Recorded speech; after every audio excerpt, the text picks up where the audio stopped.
Hello everyone, स्वागत है आप सबका मेरे चैनल में। तो अभी तक हमने जो कुछ भी पढ़ा था अपने प्रीवियस 2 लेक्चर्स में, आज उसको कंटिन्यू करते हैं और उस पे बेस्ड जो प्रॉब्लम्स हैं जो कि CSIR नेट पे पूछे गए हुए हैं उनको मैं कंटिन्यू करता हूं।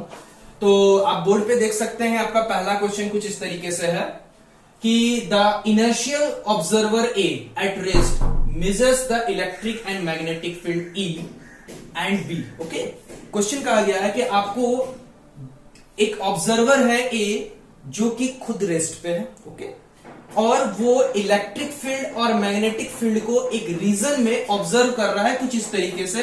इलेक्ट्रिक फील्ड की वैल्यू दी हुई है अल्फा 00 और इसकी जो वैल्यू दी हुई है बी की जो magnetic field alpha 0 to alpha, okay, in a region जहां कहा गया वह alpha is some constant and another initial observer B, एक दूसरा ऑब्जर्वर है, इनिशियल ऑब्जर्वर है B, moving with a constant velocity with respect to A के respect में कुछ वेलोसिटी के साथ ट्रेवल कर रहा है, measures the field E dash, okay, या ई प्राइम भी हम कह सकते हैं। वो कुछ इस तरीके से मेजर कर रहा है कि E prime E X prime alpha 0 and B prime जो है वो alpha B Y prime alpha, okay. अगली बार बोला गया इसके बाद कि then in the unit c is equal to 1 E X prime और B Y prime are given respectively. आपके पास 4 ऑप्शंस इस तरीके से हैं, -2 alpha and alpha, 2 alpha and minus alpha, alpha and -2 alpha, minus alpha and 2 alpha, okay. आपको बताना है कि इनकी वैल्यूज क्या होगी, ओके। क्वेश्चन को आपने पढ़ा है, ओके, बोर्ड पे आपके सामने है। वीडियो को पॉज कर लीजिए और पॉज करने के बाद उसे कंप्लीटली सॉल्व कीजिए कि ये आप इसको खुद से सॉल्व करना है। उसके बाद आप पूरा कंप्लीट वीडियो देखिएगा। आज का जो वीडियो है इसमें मैं आपको दो क्वेश्चन बताने वाला हूं नेट पे जो आए हुए पूछे गए हैं, और इसके अलावा एक और यूजफुल कंसेप्ट बताने वाला हूं, इसलिए पूरा वीडियो लास्ट तक टिल एंड तक देखिएगा, ओके। तो चलिए देखिए, आई होप कि आपने वीडियो पॉज किया होगा, उसे सॉल्व करने की कोशिश की है। देखिए, सबसे पहला क्वेश्चन में कहा क्या गया है कि आपके पास 2 फ्रेम्स है, एक ऑब्जर्वर ए है, दूसरा ऑब्जर्वर बी है, जो दोनों में ही इलेक्ट्रिक फील्ड और मैग्नेटिक फील्ड को ऑब्जर्व कर रहा है।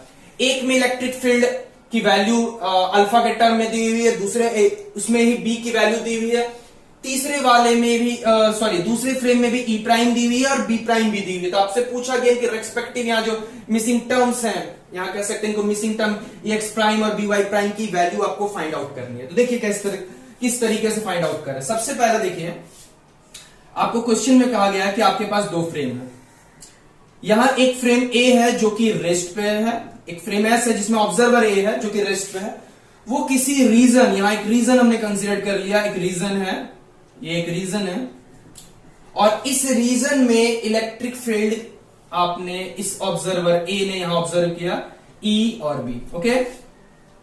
और ये जो दूसरा फ्रेम है जो एस प्राइम, मैं इसको नाम दे देता हूं, जो कि सम वेलोसिटी v के साथ चल रहा है। हालांकि यहां मेंशन नहीं है कि ये parallel to the X axis है, parallel to the Y axis है, parallel to the Z axis. मैंने कन्वेंशन ले लिया कि ये parallel to the X axis चल रहा है, अगर आप इसको एक्स और वाई कन्वर्ट करते हैं। तो इसके बाद इलेक्ट्रिक फील्ड की जो वैल्यू आती है वो ई प्राइम और बी प्राइम आती है। तो इसमें जो मिसिंग टर्म्स है वो आपको कैलकुलेट करनी। तो समझिए इसको किस तरीके से कैलकुलेट करेंगे। सबसे पहली बात है, मैंने आपको प्रीवियस लेक्चर्स में जो लास्ट में इंपॉर्टेंट बताया हुआ था कि 2 इंपॉर्टेंट बताए थे क्या क्या चीजें इनवेरिएंट रहती है। तो 2 चीजें यहां इनवेरिएंट रहती है, आपको पता है। पहली बात कि ई डॉट बी यानी ई और बी की डॉट प्रोडक्ट इनवेरिएंट होती है। दूसरी बात मैंने बताई थी कि ई स्क्वायर माइनस सी स्क्वायर बी स्क्वायर भी इनवेरिएंट होती है। ये दोनों टर्म ही इनवेरिएंट होते हैं, ये दोनों टर्म ही क्या होते हैं, आपके इनवेरिएंट होते हैं। अगर ये दोनों टर्म इनवेरिएंट है तो हमको इन दोनों का यूज करके यहां इनको फाइंड आउट करते हैं। चलिए देखते हैं। सबसे पहले हम प्रॉपर वे में थोड़ा लिख लेते हैं कि इलेक्ट्रिक फील्ड को लिखना चाहते हैं इस फ्रेम के लिए जो कि आपके कोऑर्डिनेट्स दिए अल्फा 00। तो हम इसको इस तरीके से लिखते हैं अल्फा आई कैप, बाकी दोनों टर्म्स तो 0 है। सिमिलरली बी जो है आपका वो alpha I cap plus 2 alpha K cap, क्योंकि ये जेड है, कॉम्पोनेंट है, ओके।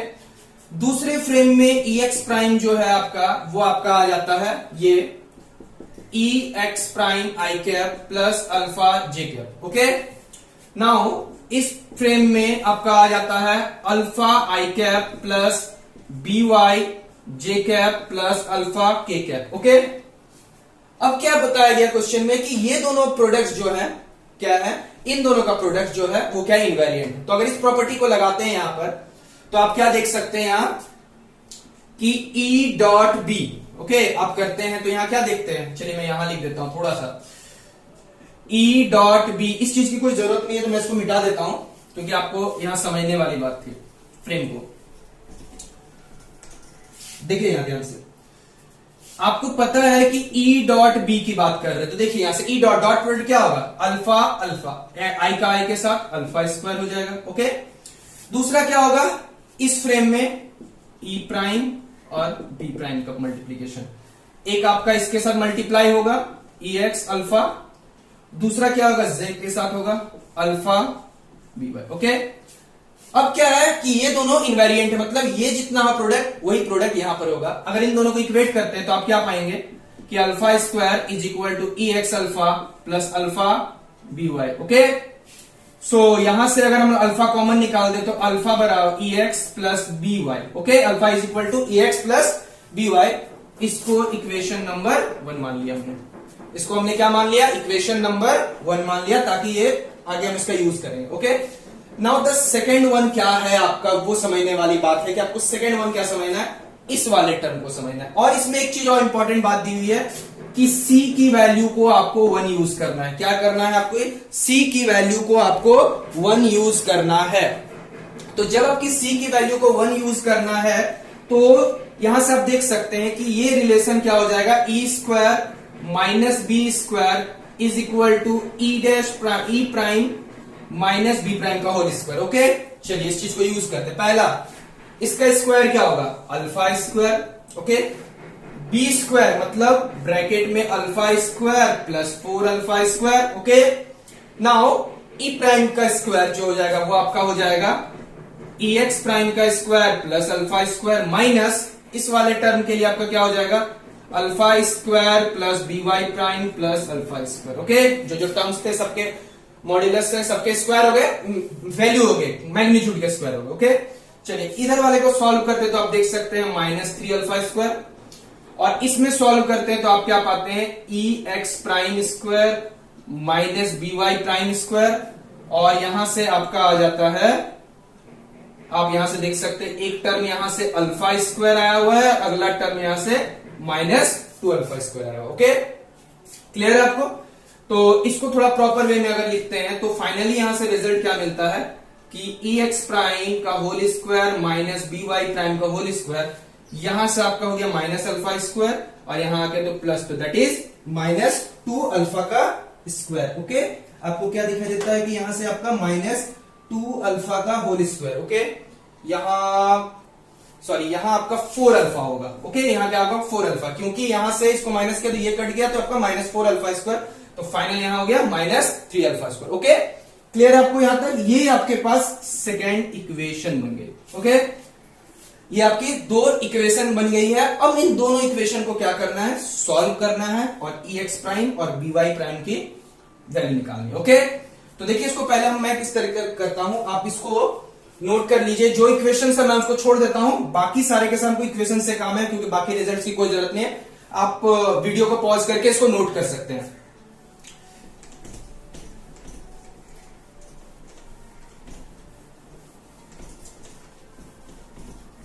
देखिए ध्यान से, इसको सॉल्व किस तरह कर रहे हैं। देखिए सबसे पहला है आपके पास E X plus B Y. Okay, E X plus B Y, आपको यहां से प्राइम भी लगाना था क्योंकि ये दोनों प्राइम कंपोनेंट है।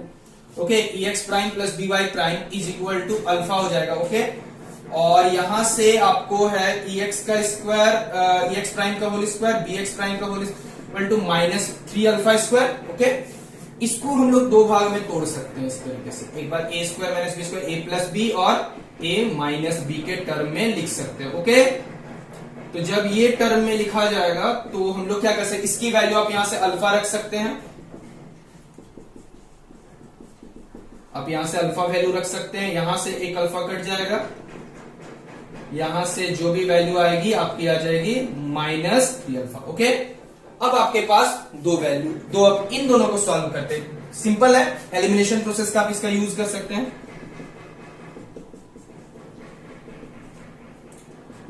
आप यहाँ एलिमिनेशन का यूज करके बहुत आसानी के साथ इसको यहां से देखिए ये कैंसिल आउट हो गया। ओके, ये कैंसिल आउट हो गया। तो यहां से आपकी जो EX प्राइम की जो वैल्यू हो गई है वो हो गई है minus alpha. Okay, minus alpha, यानी आपको दिखाई दे रहा है कि माइनस अल्फा आपका केवल यही ऑप्शन में है। तो option number D is the right answer. But मैं एक बार BY प्राइम को भी चेक कर लेता हूं कितना, आप इसको वैल्यू पुट कर दीजिए यहां पर।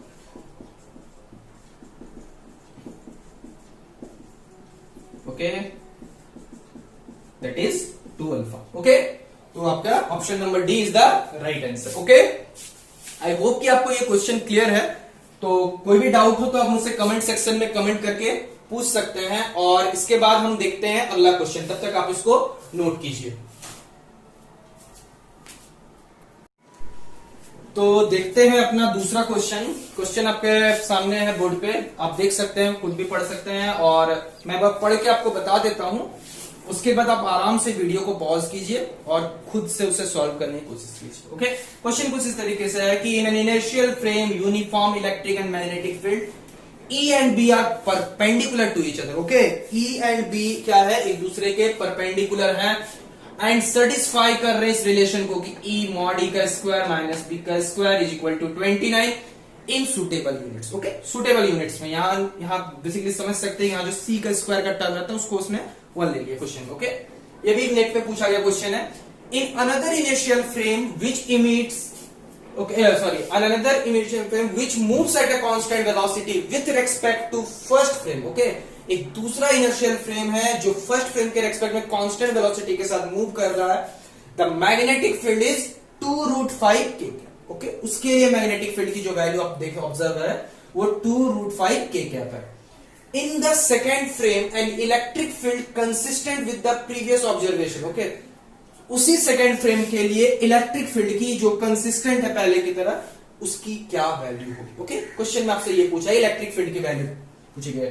वीडियो को पॉज कीजिए और खुद से उसे सॉल्व कीजिए इस पूरे क्वेश्चन को। उसके बाद कंप्लीट वीडियो देखिएगा, तब आपको क्लियरली आपको कंसेप्ट समझ में आएगा कि इसे किस तरीके से सॉल्व किया जा सकता है। अगर मैंने प्रीवियस 2 लेक्चर देखे हुए हैं तो आपके लिए कोई बहुत ही ज्यादा हार्ड नहीं होने वाला। ओके, तो आई होप कि आपने वीडियो पॉज किया होगा और फिर खुद से सॉल्व कर रहे हैं। चलिए देखते हैं इस तरीके से कैसे सॉल्व करते हैं। सबसे पहले आपके पास गिवन जो टर्म है वो E square minus B square is equal to 29। Okay, और आपको एक चीज पता है कि E square minus B square जो होता है वो इनकंसिस्टेंट होता है। ओके, यानी सॉरी इनवेरिएंट होता है आपका। इनवेरिएंट आप देख सकते हैं इसमें आप।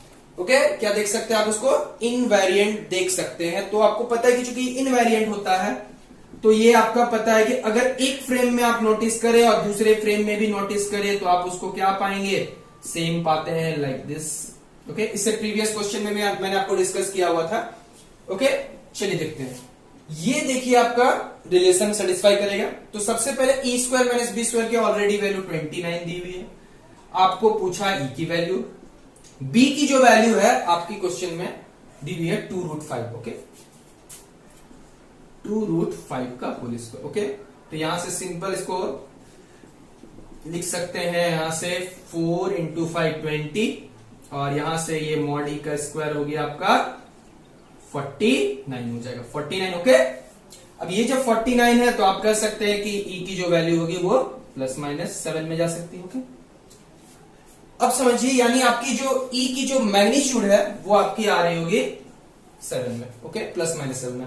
अब आपको करना क्या है, समझना है, ऑप्शन से एलिमिनेट करना है कि कौन सा ऑप्शन करेक्ट हो सकता है। ओके, तो ऑप्शंस आपके पास ये A B C D 4 options है। चलिए चेक करते स्टार्ट से। पहला ऑप्शंस में 7√2/i प्लस j। तो अगर इसका ये आपकी E की वैल्यू मॉड कैसे निकालते हैं, आपको पता है कि अगर 2 वेक्टर दिए हुए हैं A प्लस B, ठीक है, तो इसकी जो मॉड्यूलस होती है वो आपकी √A square plus B square. बस इसी कंसेप्ट को यहां लगाते हैं। अगर इसमें लगाते हैं तो ये 7/√2 हो जाएगा और √1 स्क्वायर प्लस 1 यानी 7। ओके, जो कि मैच कर रहा है आपका। ओके, तो ये भी मैच कर गया। सेकेंड वाले में चेक करते हैं तो ये हो नहीं सकता। देखिए आप यहाँ, अगर ये 1/√2 होगा तो ही कैंसिल आउट होगा, ये हो सकता है और ये नहीं हो सकता है। ओके, तो ये दोनों ऑप्शंस तो ऐसे ही एलिमिनेट हो जाते हैं, तो बच गए हैं ये 2 ऑप्शंस। ओके, अब इन दोनों में से हम किसको सिलेक्ट करने वाले हैं वो पॉइंट आउट करने वाले। देखिए, सबसे पहला क्वेश्चन की लाइन में आपको समझना है कि वहां पे बोल दिया गया था कि E and B are perpendicular. Okay, बोल दिया गया था आपको ये कि दोनों परपेंडिकुलर है, यानी परपेंडिकुलर है मतलब E डॉट B का प्रोडक्ट 0 आएगा। ओके, बस यही तो आपका सॉल्यूशन हो गया। आप देख सकते हैं कि इन दोनों की डॉट प्रोडक्ट 0 आनी चाहिए। अगर मैं पहले ऑप्शंस को सिलेक्ट करता हूं तो 7/√3 तो I प्लस जे कैप है, और मैग्नेटिक फील्ड जो है आपका 2√5 के कैप है। दोनों के डॉट प्रोडक्ट करते हैं तो देख सकते हैं I को K के साथ किया 0, J को K के साथ किया 0। ओके, ये तो मैच कर गया, राइट आंसर इज ए। और इस वाले में करते हैं तो देखिए यहां से अगर सिंपल वेक्टर यूनिट वेक्टर्स को ही मल्टीप्लाई कर सकते हैं तो ये कभी भी नॉट इक्वल टू 0। ओके, तो राइट आंसर है आपका ऑप्शन नंबर ए। ये 5 मार्क्स का क्वेश्चन था जो पूछा गया, बहुत ही आसान क्वेश्चन था और इसको आप आसानी के साथ सॉल्व कर सकते हैं। ओके, इसको आसानी के साथ आप सॉल्व कर सकते हैं। ओके, कोई भी प्रॉब्लम हो तो कमेंट सेक्शन में कमेंट करके पूछ सकते हैं। और मेरे अनअकैडमी में बहुत सारे कोर्सेज दिए हुए, आप जाके वहां पूरा का पूरा कोर्स फ्री ऑफ कॉस्ट देख सकते हैं। टेलीग्राम ग्रुप में ज्वाइन कर लीजिए for the latest updates. Okay, इसके बाद जो है ये 2 क्वेश्चन बहुत अच्छे हैं। इसके बाद मैं कोई एक्स्ट्रा चीज बताता हूं कि आप इसको किस तरीके, एक और तरीके का क्वेश्चन है जो आपको पूछा तो नहीं गया है लेकिन ध्यान में रखने वाली बात है, ध्यान से समझिएगा।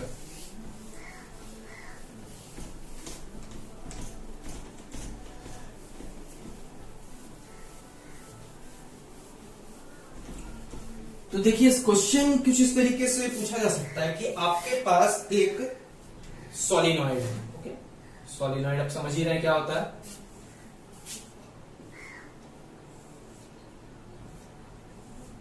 इसको हमने XY प्लेन में रखा हुआ है और ये Z प्लेन है और ये कॉइल्स हैं इसके।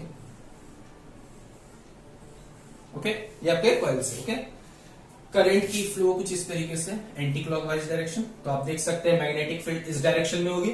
मैग्नेटिक फील्ड की मैग्नीट्यूड आपको पता है वो क्या होती है, μ0 n। ओके, जहां n क्या होता है, number of turns per unit length. अगर इसमें number of turns capital N माना है तो n जो हो जाएगा वो n/l हो जाएगा, जहां इसकी लेंथ l। ओके, ये सिंपल बात है, अब जो आपको पता है। अब क्या है कि अगर एक और फ्रेम में आ गए हम लोग, फ्रेम सपोज v वेलोसिटी के साथ ट्रैवल कर रहा है इस फ्रेम के रिस्पेक्ट में, तो मैग्नेटिक फील्ड में क्या चेंजेस है। ओके, क्वेश्चन क्या है कि तो मैग्नेटिक फील्ड में क्या चेंजेस आएंगे वो देखने वाली बात है।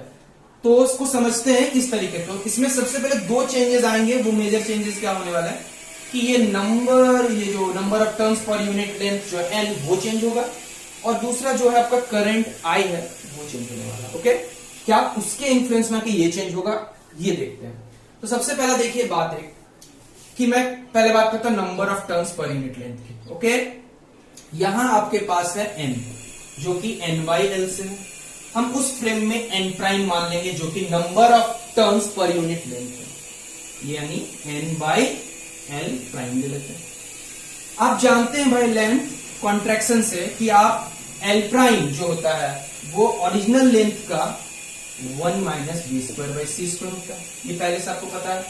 तो यहां से l' इज इक्वल टू l/गामा लिख सकते हैं, यानी उस फ्रेम में जो number of turns per unit length हो गई, ये दोनों में n कैपिटल N की वैल्यू चेंज नहीं होगी क्योंकि नंबर ऑफ टर्न्स नहीं चेंज हो सकते।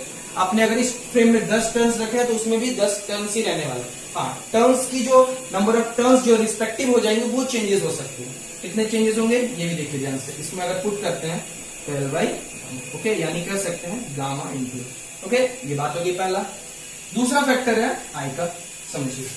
आप जानते हैं I is equal to Q/T। Okay, I is equal to Q/T। T क्या है, जो करंट को यहां से, इसमें जो करंट ट्रैवल कर रहा है, यानी charge per unit time. Time क्या होता है, जब रिलेटिविस्टिक फ्रेम में जाते हैं तो टाइम भी डायलेट होता है। ओके, तो जो टाइम डायलेशन का कंसेप्ट है T, मैं इस फ्रेम में T' ले लेता हूं, T0/√1 - v²/c², यानी T0 आप इसको लिख सकते थे गामा। ओके, याद रखिएगा गामा की जो वैल्यू होती है वो 1/√1 - v²/c²। ओके, तो जो नया फ्रेम में करंट आएगा I' is equal to Q/T'। Q को हमने चेंज क्यों नहीं किया, पहला लेक्चर में मैंने आपको बताया हुआ था Q को हमने क्यों नहीं चेंज किया। ओके, सो अगर हम इसको चेंज करते हैं Q/T', दैट इज T0/गामा, यानी आपका गामा।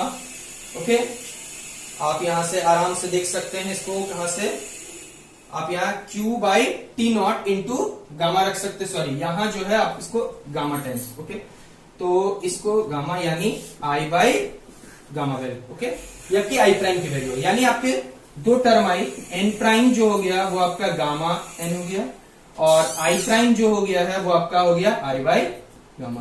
तो जो नई मैग्नेटिक फील्ड होगी B प्राइम, ओके, वो क्या होगी mu naught N prime I prime, यानी B प्राइम जो हो जाएगा वो म्यू नॉट N प्राइम की value gamma N into I by gamma, gamma gamma cancel हो जाएगा, यानी mu naught N I that is similar to B, okay, यानी B डैश और B क्या है आपके सेम है, ओके, B डैश और B क्या है आपके सेम है। यानी क्या समझ में आ रहा है कि दोनों फ्रेम में आपकी B की वैल्यू मैग्नेटिक फील्ड आपके रिलेटिविस्टिक मोशन के कारण मैग्नेटिक फील्ड में कोई चेंजेस नहीं आ रहा। अगर मूवमेंट आपका इस डायरेक्शन, जिस डायरेक्शन मैग्नेटिक फील्ड है उसी डायरेक्शन में अगर आप चेंज करते हैं तो, ओके। तो आई होप कि आपको इस पूरे वीडियो लेक्चर में समझ में आया होगा, मेरे प्रीवियस 2 लेक्चर्स आपको क्लियर हो गए होंगे। कोई डाउट हो कमेंट सेक्शन में कमेंट करके पूछ सकते हैं, ओके। तो पूरा वीडियो ध्यान से देखिएगा, पहले वीडियो को पॉज कीजिएगा, उसके बाद ही पूरा वीडियो कंप्लीट देखिए अगर नहीं बनता है तो, ओके। Thank you.